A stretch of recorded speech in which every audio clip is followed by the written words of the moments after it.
Hello students, आज हम बात करने वाले हैं वेब टेक्नोलॉजी की यूनिट 5th के मोस्ट इंपोर्टेंट क्वेश्चंस के बारे में जो आजकल एग्जाम से पूछे जाते हैं। तो चलिए स्टार्ट करते हैं। देखिए, यहाँ पर आपका जो फर्स्ट क्वेश्चन है वो है what is servlet, explain the life cycle of servlet. इस क्वेश्चन को मोस्टली एग्जामिनर पूछते ही आपसे, तो आप इसको अच्छे से देख के जाएंगे।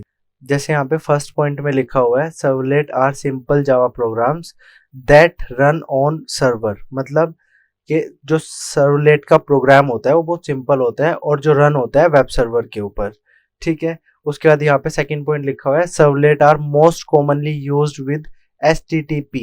ये सबसे ज्यादा जो यूज करता है वो HTTP को करता है। ये एक प्रोटोकॉल होता है।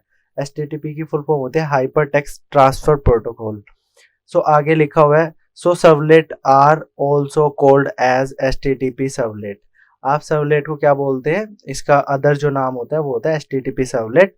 फिर थर्ड पॉइंट में लिखा है servlet can process and store the data submitted by a HTML form. कहने का क्या मतलब हुआ, सर्वलेट क्या करेगा, प्रोसेस करेगा और स्टोर करेगा डेटा को, जो क्या होगा HTML के फॉर्म से सबमिट किया जाएगा। मतलब एक HTML का फॉर्म बनाया जाएगा, उसके ऊपर कंटेंट लिखा जाएगा और उसमें जो यूजर होगा वो अपना कंटेंट डालेगा, तो वो जो डेटा होगा वो सेव कहाँ पे होगा, HTML फॉर्म के थ्रू वो डेटाबेस में सेव होगा।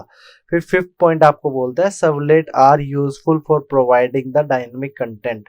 मतलब कि जो आपका डेटा होगा वो डायनेमिक होगा। मतलब सर्वलेट जब यूज किया जाएगा तो उसका जो कंटेंट होगा आपकी वेबसाइट का या फिर आपके सर्वलेट का वो डायनेमिक होगा।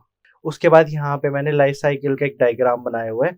आप ये डायग्राम एग्जाम में बना के आ सकते हैं। देखो यहाँ पे सबसे पहले आपको स्टार्ट पॉइंट दिख रहा है, एंड में आपको एंड पॉइंट दिख रहा है। तो आप इजीली याद कर सकते हैं, स्टार्ट से स्टार्ट करना है और एंड से एंड करना है।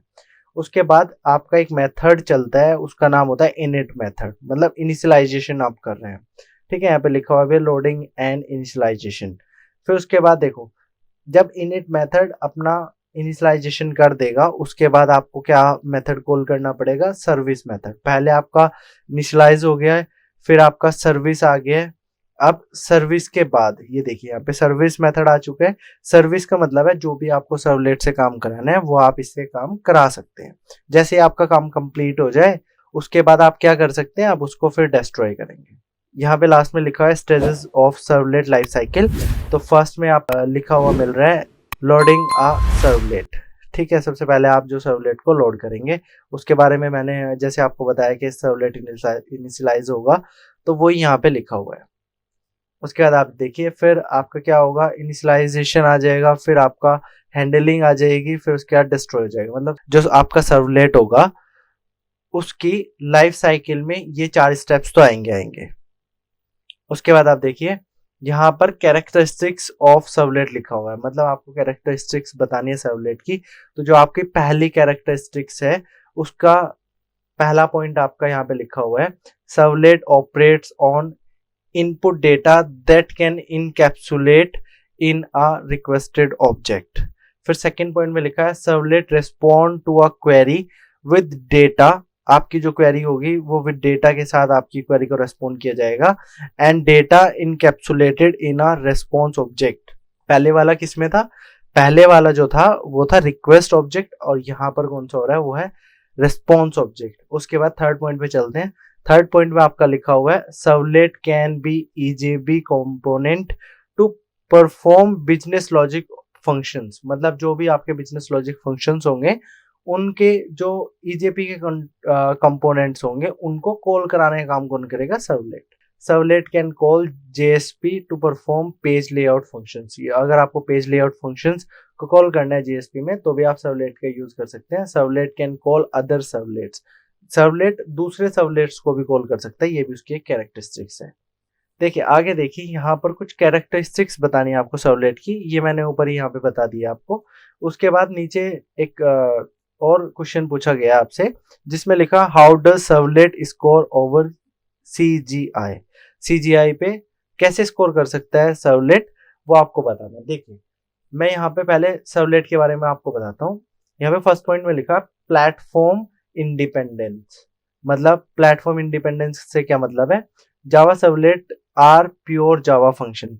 जो सर्वलेट होता है वो प्योर जावा फंक्शन होता है। So it is platform independent. अगर वो जावा का प्रोग्राम है तो वो प्लेटफॉर्म इंडिपेंडेंट तो होगा ही, इसीलिए यहाँ पे लिखा है इट इज प्लेटफॉर्म इंडिपेंडेंट। आगे लिखा हुआ है it can run on any servlet embedded web server, मतलब कि ये किसी भी सर्वलेट एम्बेडेड वेब सर्वर पर रन हो सकता है।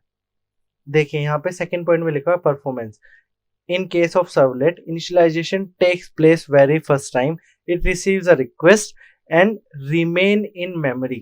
मतलब सर्विस की रिक्वेस्ट भी रिसीव करेगा और मेमोरी के अंदर भी रहेगा टिल टाइम्स आउट और सर्वर शटडाउन्स, जब तक आपका सर्वर या तो शटडाउन नहीं हो जाता या फिर टाइम आउट नहीं हो जाता तब तक के लिए। This helps us to develop high speed data driven websites, मतलब यहाँ पर जो आपकी high speed data driven websites होती हैं उनको डेवलप करने में इसका काम में आता है। थर्ड पॉइंट में देखिए यहाँ पे लिखा है extensibility. Java servlet are developed in Java which is robust, well designed और object oriented language which can be extended in new objects.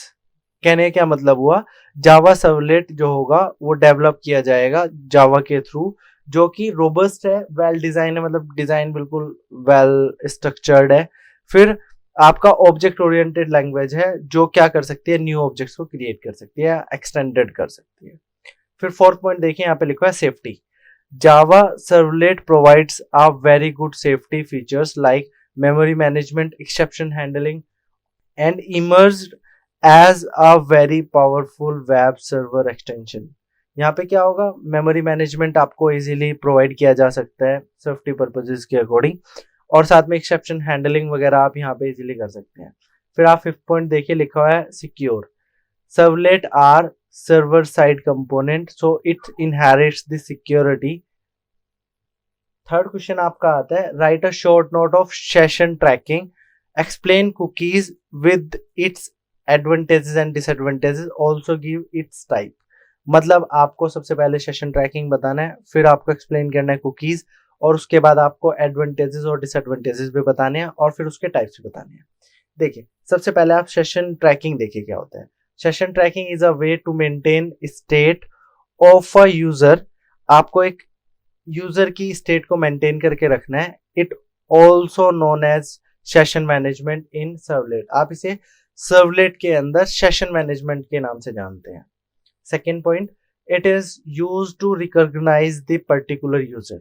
आप इसे जो यूज करेंगे वो किसके लिए यूज करेंगे, जब आप किसी पर्टिकुलर यूजर को रिकॉग्नाइज करेंगे तब।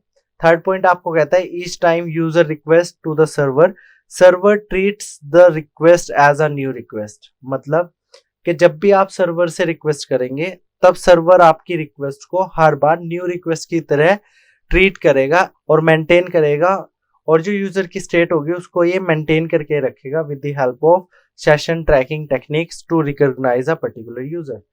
फिर फोर्थ पॉइंट में लिखा है servlet is stateless, that means each request is considered as a new request. कहने क्या मतलब हुआ, एचटीटीपी से क्या करता है, स्टेटलेस मानता है। स्टेटलेस का मतलब क्या है कि हर बार जब भी आप रिक्वेस्ट करेंगे तो उसे एक नई रिक्वेस्ट की तरह ट्रीट करा जाएगा।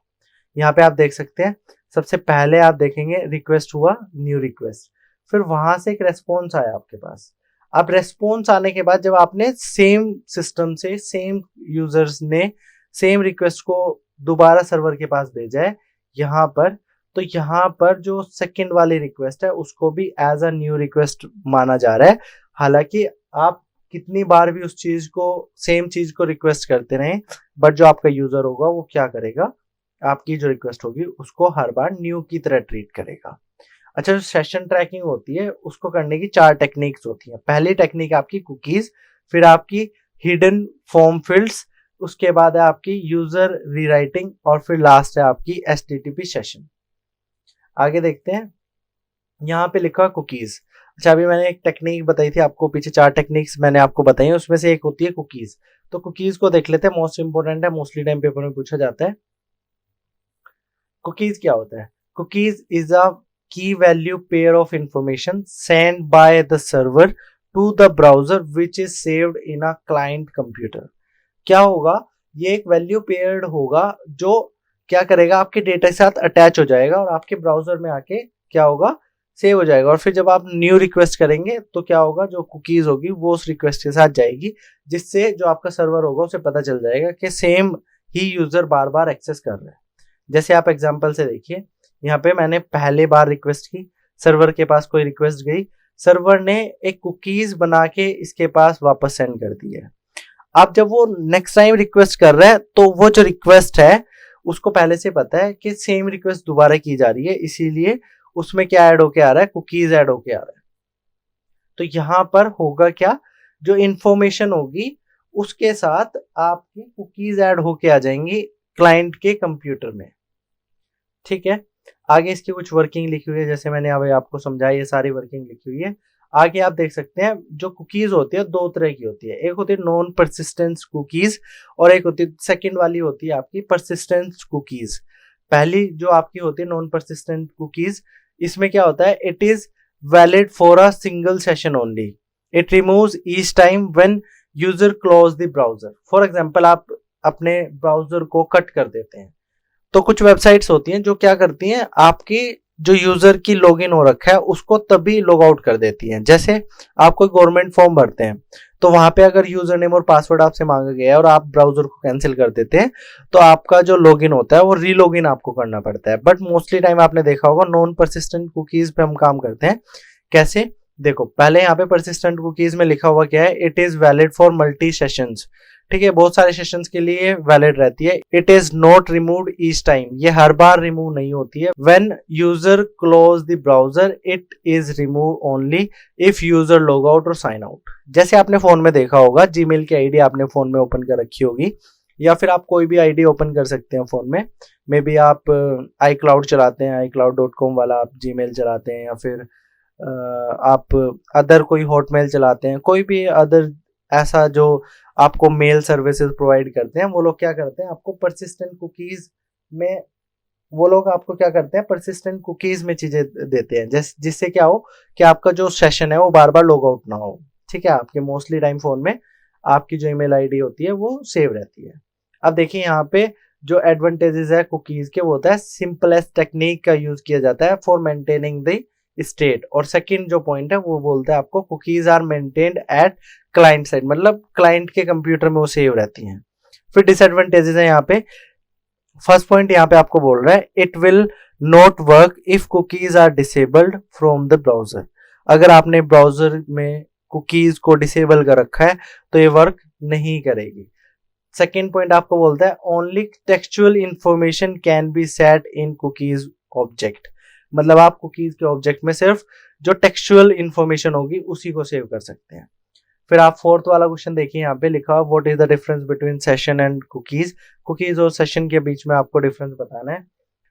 फर्स्ट पॉइंट आप देखिए, session are stored in server. Session क्या होगा, सर्वर की साइड स्टोर होगा। Cookies are stored in user browser, मतलब जो आपका क्लाइंट का या फिर यूजर का जो ब्राउजर होगा उसके अंदर से होगा क्या, कुकीज।